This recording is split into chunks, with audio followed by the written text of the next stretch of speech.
Hoje a gente vai mergulhar fundo em um dos capítulos mais sombrios e complexos do século XX. É uma história sobre o Império do Japão, cujas cicatrizes, olha, ainda hoje definem muitas das tensões políticas que a gente vê no mundo. Sabe quando a gente vê uma notícia e não entende direito a dimensão dela? Pois é, porque uma bandeira, um pedaço de pano, causa tanta polêmica.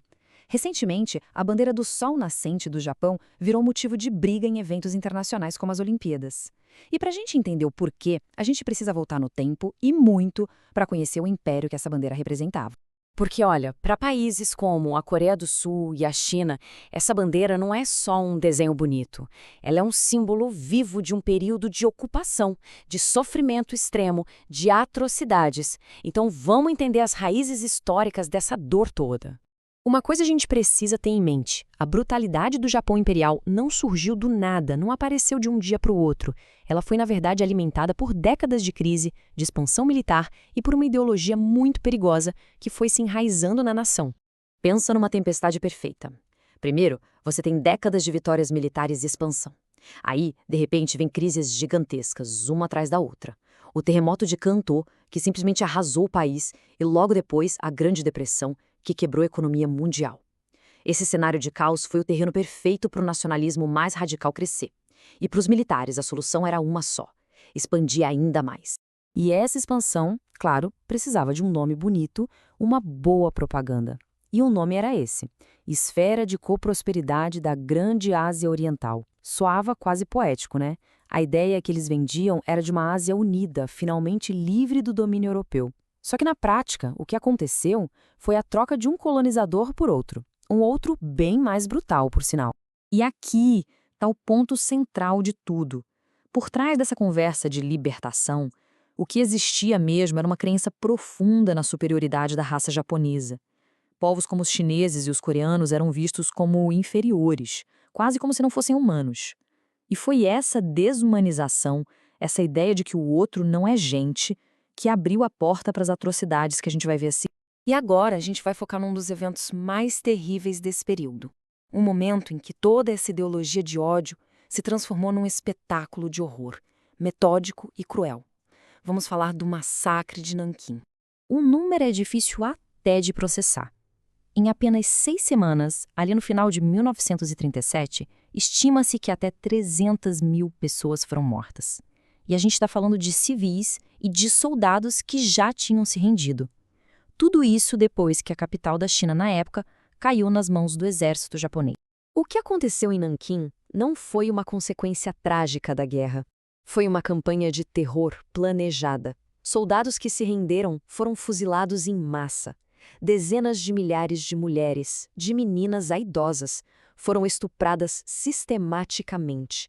Para se ter uma ideia do nível de sadismo, jornais no Japão publicavam matérias celebrando competições entre oficiais para ver quem matava 100 pessoas primeiro como espada. Era a barbárie sendo tratada como esporte. E, olha, isso não é exagero. Tem o relato de um empresário alemão que estava lá chamado John Rabe. O detalhe é que ele era membro do Partido Nazista. E mesmo ele, um nazista, ficou completamente horrorizado com o que viu. Ele escreveu que a brutalidade era quase inacreditável. Isso dá uma dimensão do nível de horror que tomou conta da cidade. Mas sabem, mesmo no meio da escuridão mais absoluta, às vezes a gente encontra um facho de luz. Um pequeno grupo de estrangeiros que estava na cidade, incluindo o próprio John Rabe e uma missionária americana, a Minnie Waltren, decidiu agir. Eles usaram a nacionalidade deles para criar uma zona segura e, se colocando em risco, se tornaram escudos humanos e conseguiram salvar a vida de 250 mil pessoas. Se o massacre de Nanquim foi o horror a céu aberto para todo mundo ver, o que a gente vai abordar agora foi um horror mais secreto, mais sistemático, um lugar onde a ciência foi distorcida para os fins mais perversos que se pode imaginar: a infame Unidade 731. Oficialmente, no papel, a Unidade 731 tinha um nome bem burocrático: Departamento de Prevenção de Epidemias e Purificação de Água. Só até nobre, né?